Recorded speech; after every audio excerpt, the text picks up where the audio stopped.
Happy Tuesday. So I know the COVID briefing is at 1:30, so I'm going to try to get through as many people as possible between now and then. I just have one item at the top. After an update from our COVID-19 team yesterday, you may have seen out there this morning that today the United States will hit 50% of adult Americans fully vaccinated. That number was around 1% when the president took office. So that's certainly a significant development. Alex, that's all I have for the top. Sure. Not to disappoint, but go ahead. Let's start with Russia. Sure. Can you share any further details on the meeting? What's on the agenda? What does President Biden hope to get out of the meeting? And the choosing of Geneva, obviously Geneva is an historic place. So what's that part of the decision-making process in deciding to hold it in Geneva? Sure.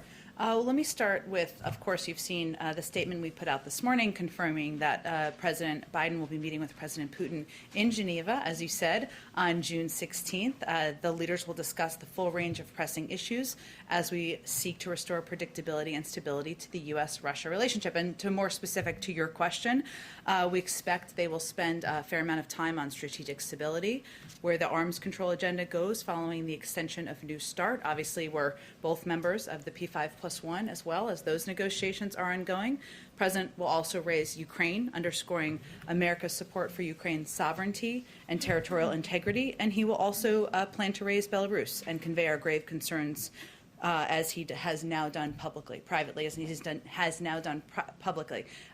It also is 3 weeks away, so there could be a range of issues that could be discussed during the forum, during the meeting, and we will, of course, provide a preview for you as we get closer. Can you respond to criticism from some Republicans that the administration is essentially rewarding Putin for bad behavior, considering, his sort of soft response to the Belarus situation, his treatment of Navalny, various other issues he's had recently? Well, we may have forgotten over the last couple of years, but this is how diplomacy works. We don't work together. We don't meet with people only when we agree. It's actually important to meet with leaders when we have a range of disagreements, as we do with Russian leaders. So we don't regard the meeting with the Russian president as a reward. We regard it as a vital part of defending America's interests. And President Biden is meeting with Vladimir Putin because of our country's differences, not in spite of them. It's an opportunity to raise concerns where we have them, and again, to move toward a more stable and predictable relationship with the Russian government. And then on the George Floyd Act, negotiations on the Hill have been hung up on the issue of ending qualified immunity. Tim Scott has proposed a compromise that would allow individuals to essentially sue police departments and not individual police officers. Would the president sign a bill that included that compromise if it came to his desk? Well, the president has had a principle from the beginning, which is that he wants to allow the negotiators the time and space to have those negotiations and those discussions. As you know, and in a statement they released together yesterday, they conveyed that while they are still working through differences on key issues, they continue to make progress toward a compromise and remain optimistic about the prospects of achieving that goal. He has great trust in Senator Booker, who he spoke with just last Friday, as well as Congresswoman Bass, but we'll see what the final agreement looks like between the parties. Go ahead. The president obviously was hoping for more progress to be made by today. He had set this as sort of an unofficial deadline.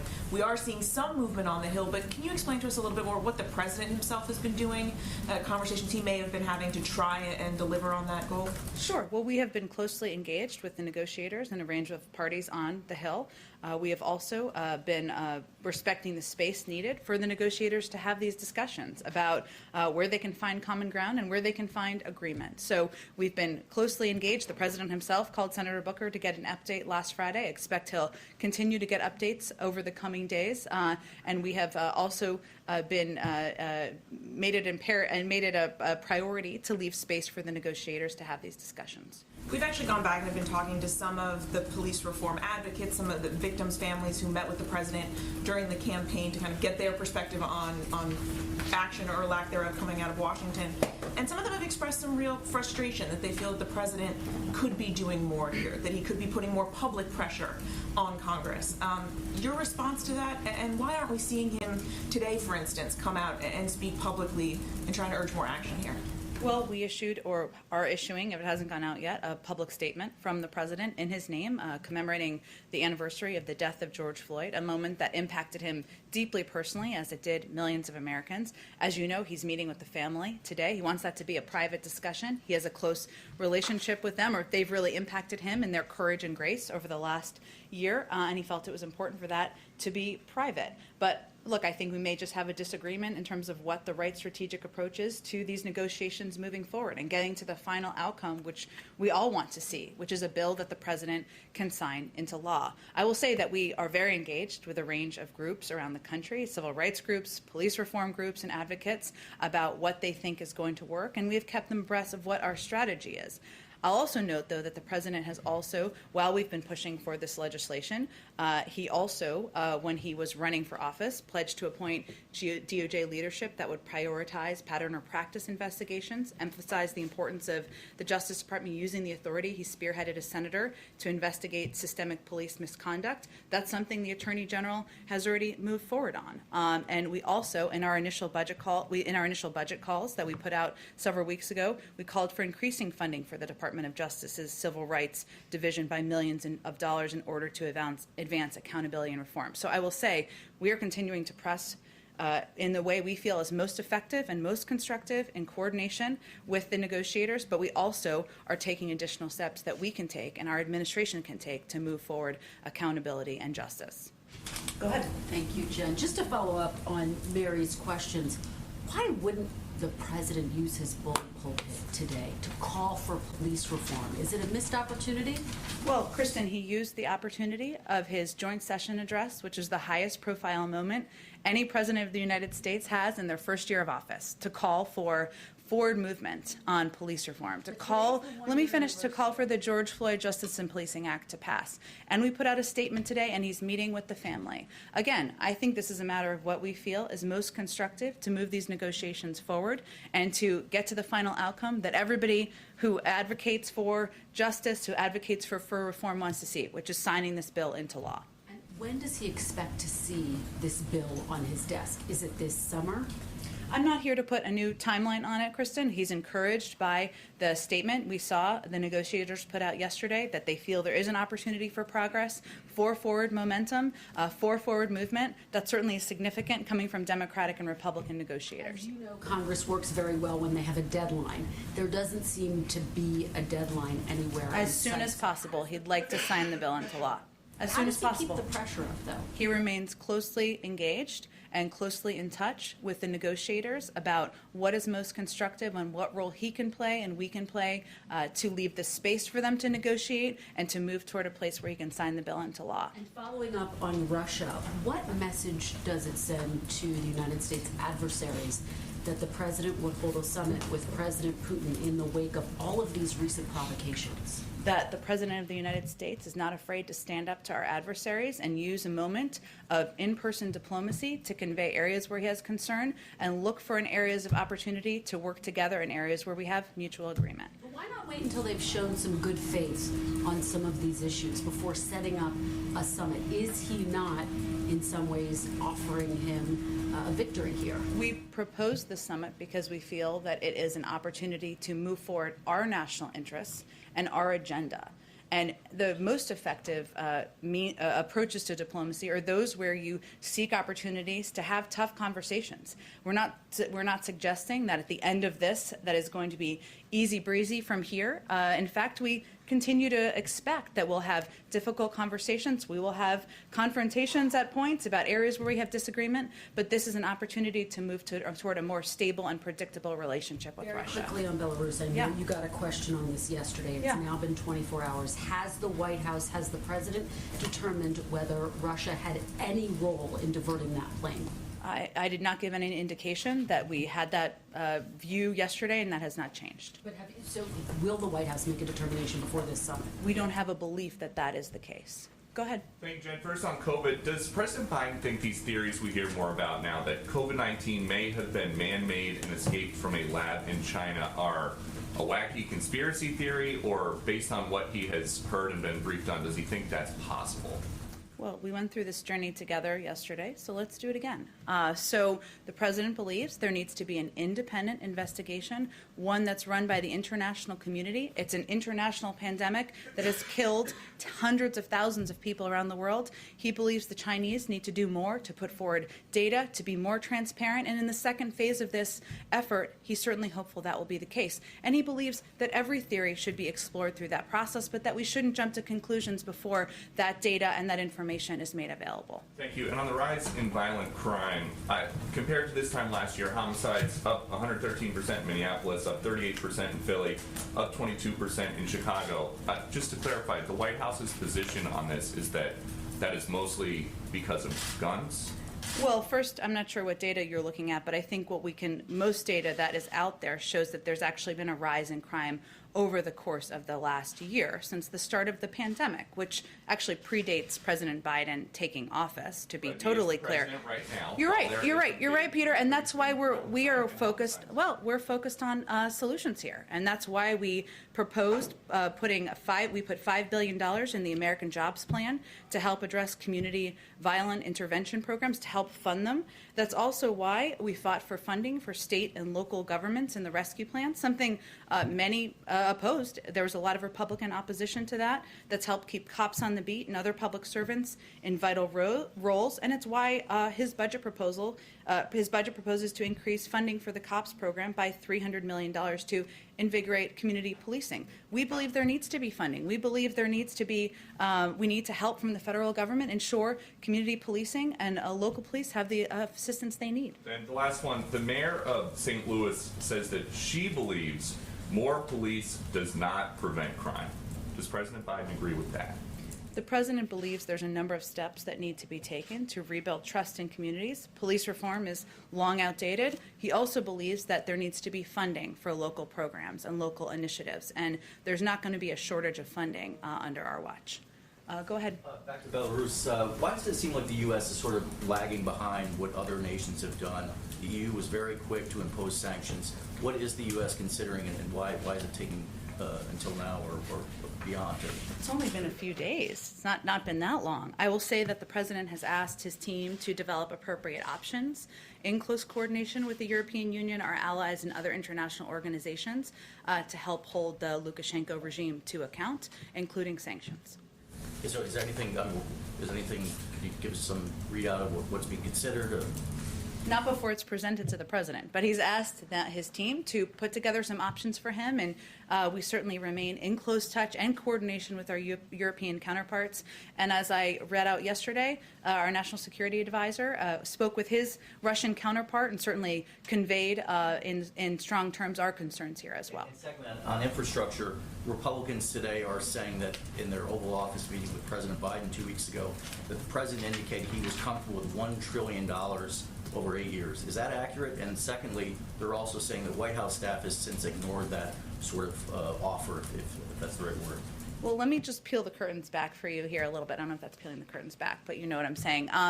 The counter proposal that our team put forward on Friday was approved by the president, was signed off by the president. Every single detail of that was directed by the president of the United States. He was in the Senate for 36 years. I can promise you he does not take a hands-off approach to legislating, negotiating, and determining what kind of counter proposals we should put forward. Now, we put forward a counter proposal that that cut the price tag by $550 billion.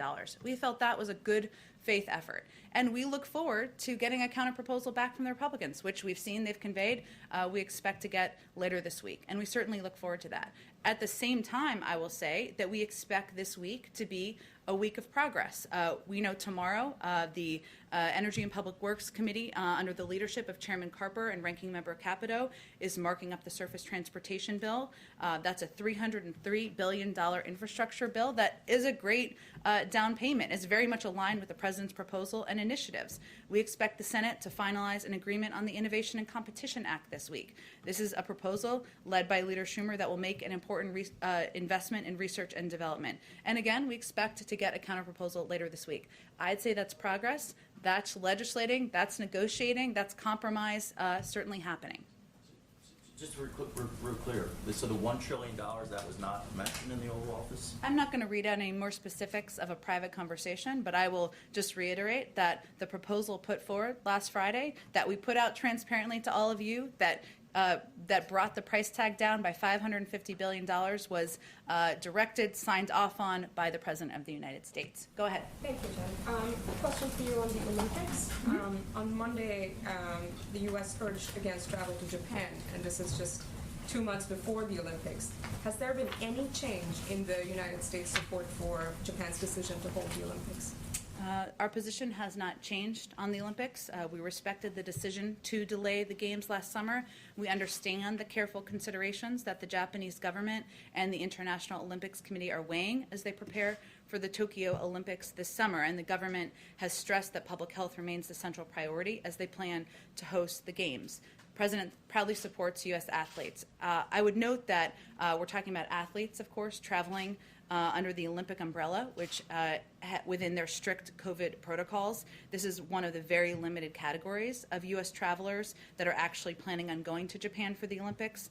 There are very specific entry and movement rules and procedures which the organizers have laid out in order to ensure the protection of everyone involved. Okay, and I just had a quick follow-up on Russia. Sure. You mentioned that the president is likely to bring up Ukraine in Belarus. What is going to be his message to President Putin specifically on Ukraine? I mean, despite Russia's announced withdrawal, a senior Ukrainian official told Reuters earlier that Russia still had about 100,000 troops near the border and in Crimea. Well, the president will continue to convey what has been his consistent message, that is Ukraine is a sovereign country. We respect, and we are closely coordinated with them. We support them in their efforts to protect their people and protect their borders. That's been a consistent message from him, and it will be the basis of his message to the Russian president in a couple of weeks. And will he bring up also the concerns about cyber attacks specifically, and specifically Colonial as well, considering he said that, he did not believe the government was involved, but the malware was based in Russia? Well, again, there will be a range of topics. This meeting is about 3 weeks away, so certainly cyber has been a topic of discussion between the president and President Putin, but we'll have a much more detailed preview as we get closer to the meeting in a couple of weeks. Go ahead, Wisha. Thank you, Jen. On Russia, now that the summit has been formalized, were there any preconditions attached to the meeting, and are there any circumstances under which the president would pull out of it? As an example, if it turns out that Moscow was involved with this forced plane landing in Belarus. Again, I'm not going to predict something that's disproving a negative here that doesn't exist, that we have not conveyed from here. But I would just reiterate that we don't see this meeting as an opportunity to just talk about everything we agree on. We see this as a diplomatic opportunity for the United States, one that's in our national interests, which is to convey areas where we disagree, to have a conversation about concerns we have, and also look for a more stable and predictable path forward. We don't expect everything to be solved at the end of this meeting, but we think that it is in our interest to have the meeting, which is why we proposed it to the president. Were there any preconditions? No. And also, under the previous administration, there was little detailed record of the face-to-face meetings between former President Trump and Putin. In the Helsinki meeting, no one was in the room except the two leaders and their interpreters. Will there be other U.S. officials in their face-to-face meetings to serve as witnesses, and can you commit to providing readouts of the meeting? We certainly will provide readouts. I don't have anything on the format of the meeting, but as is standard, there typically is a representation from both sides. I guess housekeeping. Sure. In Europe, the president will be in Brussels for the NATO summit on the 14th. He'll be meeting with Putin on the 16th. What are his plans for that day in between? There's an EU summit, I believe, in that day in between. That's been announced that he would be attending, I think, is the day in between. Go ahead. Thanks, Jen. Secretary Blinken announced today that the U.S. wants to reopen the consulate in Jerusalem. Yeah. I'm just wondering, why now? Why not 3 months ago or 4 months ago, given the role that consulate has played historically pre the last 4 years? Sure, you're right, and we didn't. You're right in that he has announced that, I should say, and that it is an important step in our view in terms of continuing to rebuild the relationship with the Palestinian leaders that was cut off for several years because of the closure of the consulate, because UNRWA funding was cut off in 2018, and there really wasn't a method for engaging with Palestinian leaders and others. Look, we've taken a number of steps over the last couple of months. Back in April, we announced the resumption of U.S. assistance to the Palestinians, including economic, development, humanitarian, and security assistance. In our view, this is a next natural step to announce plans to reopen the consulate, and again, also announce our commitment to contributing to the funds to rebuild Gaza. So these are all part of our efforts to rebuild that relationship. Okay, now following up on Alex's question a little bit, the Republican senators said explicitly they believe their counteroffer will be in the $1 trillion range. Would that meet the definition of progress by Memorial Day to keep these talks going beyond this week?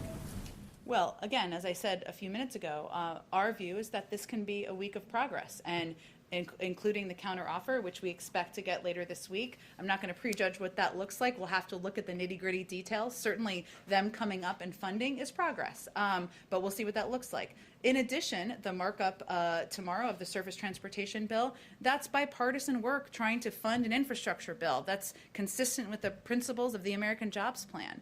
And these are all positive steps forward in our view. And just one more quick one. If you have to go alone, do you feel like Democrats are ready to do, like, you were talking yesterday to Eugene that, you know, constant conversations with them, committee chairs, rank and file. Mm-hmm. If you have to go alone, do you feel like the caucuses are with you in that decision? Well, we're not quite there yet. We're still working with Republicans, Phil. Hang in. Go ahead. Thanks so much, Jen. I've got two questions. First, just continuing on the Wuhan journey, I wanted to ask a little bit about a report from House Republicans suggesting that dissenting views in the intelligence community were suppressed, sort of to follow up on the origins of this virus. Can you comment on that, whether some of these dissenting views were suppressed in the intelligence community, and whether the Biden administration is doing anything to ensure that doesn't happen? But intelligence views suppressed by the prior administration? This administration, the prior administration, well, you know, this is now the Biden administration. So I know, but I think this is an accusation about the prior administration suppressing views. This is the culture that the Biden administration has inherited. I mean, the intelligence community has not had any sort of major overhaul that I'm aware of, at least. And if there is a sense that this view was being suppressed in some way, is there anything the Biden administration has done to make sure that's not the case? Well, I think we've sent a clear message that we are going to rebuild our institutions, whether that's the intelligence community, the Justice Department, the civil service who are the backbone of our government. So there's no question about that. I think when it comes to the kind of reports we've seen over the last couple of days, our view is that sound and technically credible theories should be thoroughly evaluated by international experts. And yes, there have been a range of reports, but a fact sheet issued by the previous administration on January 15th, which I think there's been a lot of focus on, did not draw any conclusions regarding the origins of the coronavirus. So our view is that, yes, there are a range of views. We welcome the range of views throughout the administration. There still needs to be an international investigation. We need Chinese cooperation in order to provide data, in order to be transparent about what happens on the ground. We all want to see that outcome. There are a lot of good questions we have the Chinese should answer, and that's where our primary focus is on. Intelligence apparatus that's much greater, ideally, than the rest of the world. I mean, wouldn't there naturally be quite a curiosity within the Biden administration that this could have come from a lab in Wuhan? I mean, it's, nearly 600,000 people here have died, and the president has shown an enormous amount of empathy for that. But should this be the cause, it would seem that the United States would want to put some of its intelligence firepower onto that question. Well, I think, Annie, as you're not a public health expert, I assume, neither am I think we need access to the underlying data. We need access to the information that the Chinese government has in order to make a determination through the international bodies that would do this investigation. And that's something we've called for many, many times. And we've pressed with our international partners for the WHO to support an expert-driven evaluation of the pandemic's origins. We would certainly participate in that with all of our resources from the United States. But given it was an international pandemic, yes, it's killed, as you said, more than 500,000 people here in the United States, killed hundreds of thousands more around the world. We're going to do that in coordination with our international partners, continue to press the Chinese to release that data and information, and play a constructive role in the second phase of the investigation. I just also wanted to ask you about a phenomenon known as... The giggle gives away, I don't know what this question is. We'll see. I've already ruined it here. But this is quite a serious issue. There are these unrecognized objects in U.S. airspace that are also known as unidentified aerial phenomenon, I understand. And I wanted to see, there's a DNI report that I understand is going to be released soon. Can the Biden administration commit to releasing it in full? Well, that would be for a decision by the Department of National Intelligence to make. As you noted, we're aware of the report requirement, and our team at the Office of the Director of National Intelligence is, of course, actively working on that report. And we take reports of incursions into our airspace by any aircraft, identified or unidentified, very seriously and investigate each one. But ODNI would be working on that report, and in terms of disclosure, that would be up to them. I guess in all seriousness, though, can you characterize the president's concerns about these phenomenon? I mean, it is this concept of objects in U.S. airspace that are either origin from other nations or other entities, but what is the concern of the president that this phenomenon seems to occur in the national security apparatus? Well, I think broadly speaking, the fact that we have a team that's actively working on a report, certainly the safety of our personnel, security of our operations, our airspace are of paramount concern, whether that is identified or unidentified aircraft. And we don't discuss that publicly for a range of reasons, but certainly the president supports the ODNI putting together a report and following through on that commitment. Go ahead. On housing, today we saw that sales of new homes declined in April by more than analysts had expected, in part because of rising prices, because of the increasing cost of materials like lumber. Does the administration have concerns about what it's seeing in the housing market, in particular, both in the new homes and existing, and sort of the bidding war environment that's existing for a lot of existing homes right now, and what it can mean for the broader economy? Sure. Well, first let me say for some middle-class families, I know not the ones you referenced, their home is their primary source of wealth. So the financial effects that some are feeling are positive. That said, the increase in housing prices we've seen does raise concerns for us about housing affordability and access to the housing market, which is certainly, as you alluded to, Jen, impacting many, many Americans. We recognize there is a need for new housing supply, particularly on the affordable end of the market. There are issues, supply and demand issues, as you are well aware of, with construction and supplies that are needed to build new houses, which we're seeing an impact on the market. One of the reasons that we proposed a number of the initiatives we did, including the neighborhood homes tax credit, which would renovate 500,000 single-family homes in low-income neighborhoods and help ease the nationwide shortage, is because we knew we could see this becoming an issue. So as our team looks at it, we recognize that, as we've talked about a little bit around other issues, restarting the economy is going to produce some bumps, and there are some barriers to increasing supply in the short term, supply and demand, et cetera.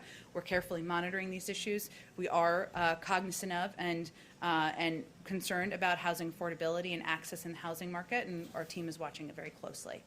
Go ahead. Can I just follow up on some of the infrastructure questions?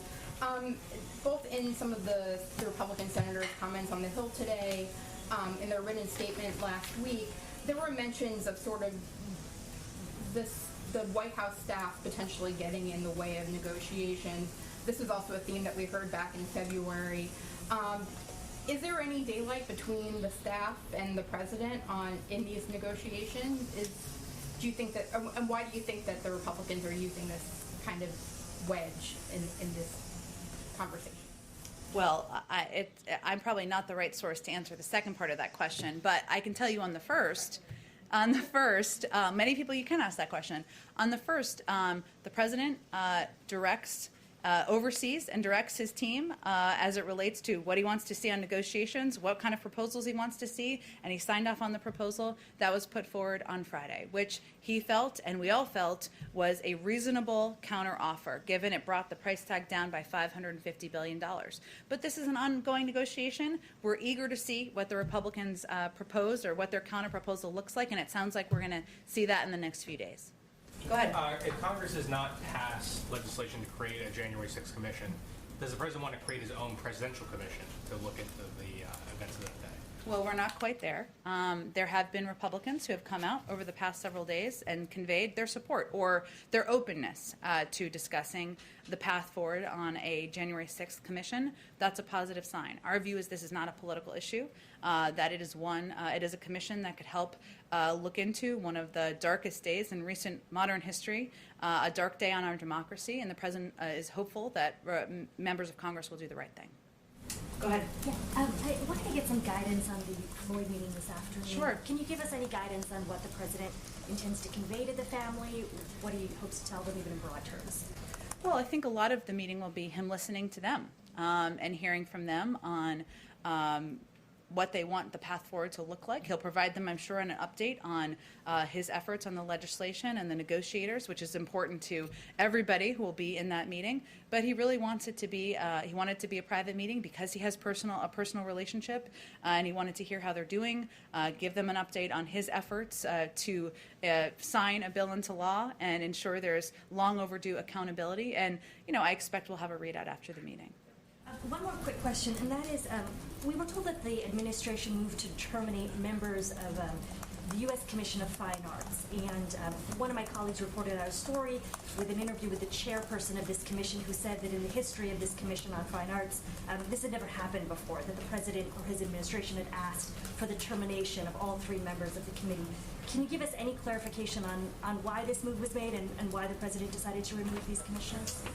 I unfortunately don't have all the details on this. The little piece I recall is that a number of them were nominated just recently in January of 2021, so before President Trump left office. And certainly any president coming in has the right to nominate their own people to serve on a commission or serve in any positions in their own administration. But I can see if there's more details to provide to you. Go ahead. If there is not a negotiation that has been able to be reached on today on the George Floyd Justice and Policing Act, what is the president willing to do? What if this just cannot go through? Well, that's not the indication we've been given by any of the negotiators who put out a joint statement yesterday indicating that there was progress, that there was an opportunity to move these negotiations forward, and the president thought that was encouraging. Part of that was the issue of qualified immunity. How does the president feel is he more on the side of like Congressman Clyburn, who says let's take it out and come back to that issue, or more on the side of Representative Maxine Waters, who's like, I'm not just going to take just anything? How does he feel with that? Well, the president was a supporter of the original bill proposed, but he also wants to leave space for the negotiators. He has a great deal of trust in Congresswoman Bass, and he's looking forward to seeing what comes out of those discussions. One more question. What percentage of the approximate 48 million rental units that are available in the U.S., how many are actually covered under the eviction moratorium?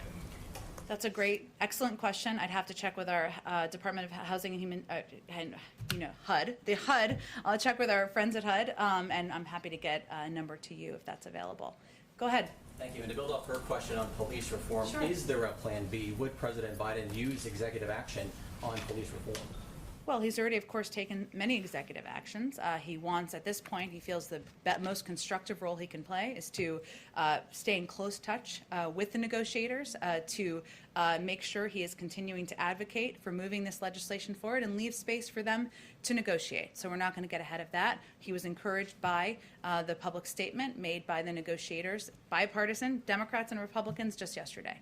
Lawmakers say they're making progress. Is President Biden happy with the progress they're making, or would he like them to pick up the pace a bit? The president looks forward to signing the bill into law as soon as possible, but he's encouraged by the fact that they're making progress, and he'll stay in close touch with them as they continue to negotiate. Go ahead. Thanks, Jen. A couple more on infrastructure. Senator Wicker up on the Hill just said a little while ago not only is it the counteroffer going to be in the $1 trillion range, but he also said we're going to make an offer which will make it clear that we're not going to disturb the 2017 tax bill. If that is indeed the case, is there any way in which the White House would accept a counterproposal in which the 2017 tax bill is not touched? That sounds like a question for Senator Wicker. What are they proposing instead to pay for it?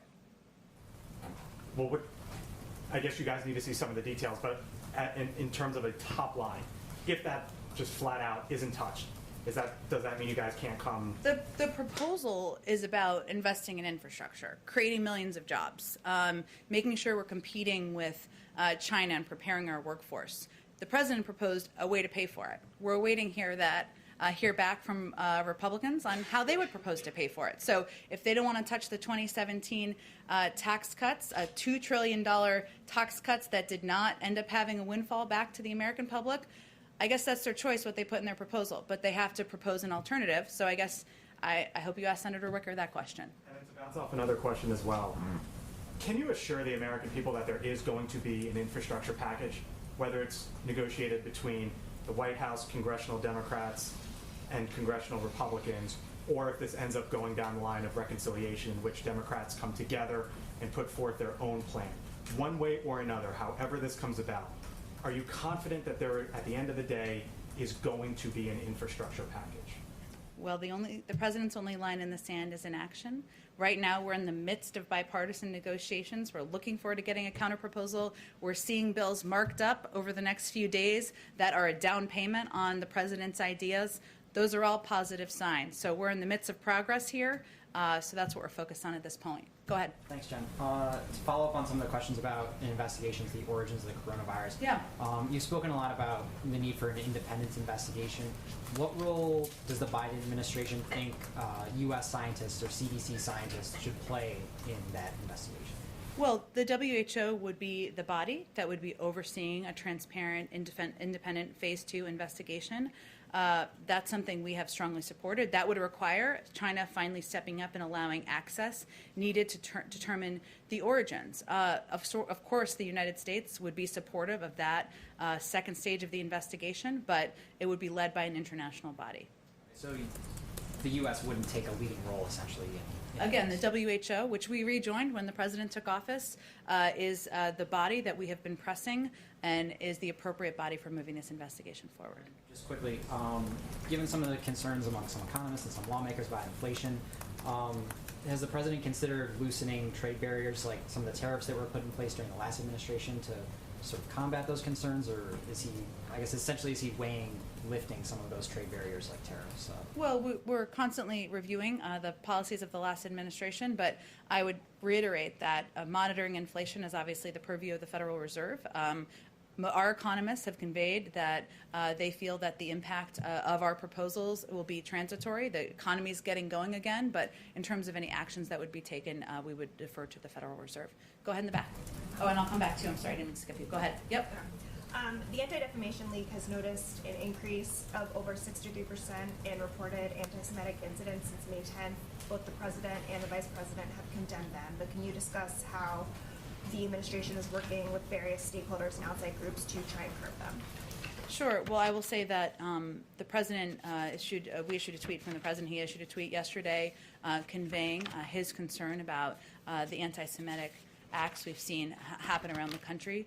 This is something that he has spoken passionately out against anti-Semitism throughout his career. From one of his first speeches, just to take you in the time machine, as senator, he condemned anti-Semitism from the Senate floor in May of 1973.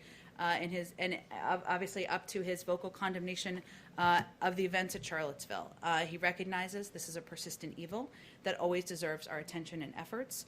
We've been working in close and ongoing contact. We've been in close and ongoing contact, I should say, with the Jewish community to offer our support. We've taken steps to confront anti-Semitic violence and hate crimes of any type, including by signing into law stronger hate crimes legislation just last week. But we are also working to bolster safety and security of synagogues and other religiously affiliated facilities.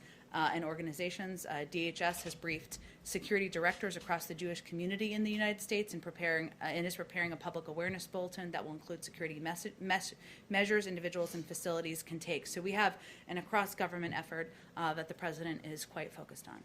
Just to follow up on that, some Jewish groups are planning a day of action against anti-Semitism on May 27th, which is this Thursday. Do the president or the vice president have plans to make any remarks there or make virtual appearances? I know the president will be traveling on Thursday, and in Ohio, and he'll be delivering an economic speech. I can see if there's anything more on scheduling plans to read out to all of you. Go ahead in the back. Just in terms of transatlantic travel, the EU last week announced an easing of restrictions on Americans coming into Europe, and yet most of the rest of the world is not permitted back into America at the moment. Does the president have any plans to ease restrictions on incoming travellers from the EU? Maybe this summer, and particularly maybe the summit you mentioned next month in Brussels? Well, currently we have no announcements in regards to lifting existing travel restrictions.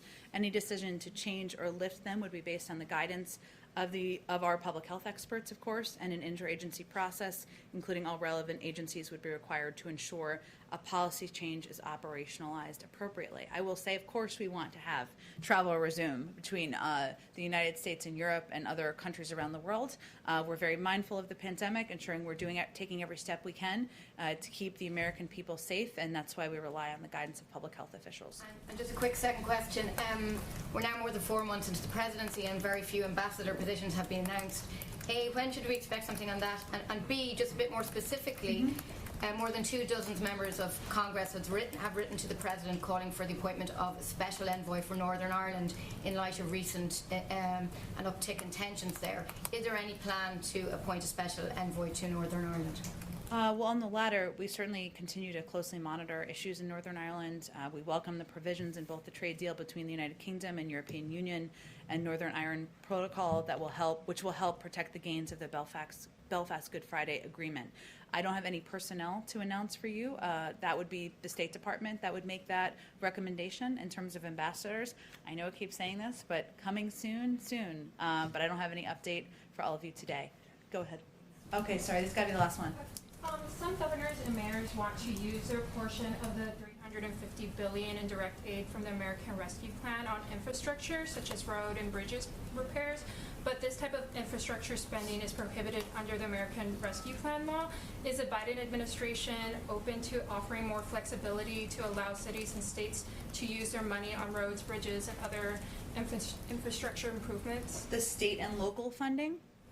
Yes. From the American Rescue Plan, just to make sure I understand what you're asking about. Look, there were certain parameters that were quite broad that were put into this law and in the implementation phase of this as this money went out to communities. One of the areas was to ensure we keep cops on the beat, ensure we keep local, state and local officials in their jobs. And there's a range of ways that state and local authorities can use this funding, but there's a bill that is being negotiated to ensure we get infrastructure funding out to communities across the country. And we agree that it's a priority, but I don't have anything new on the parameters of it or intentions moving forward. Okay, thanks everyone. Thanks, Jen.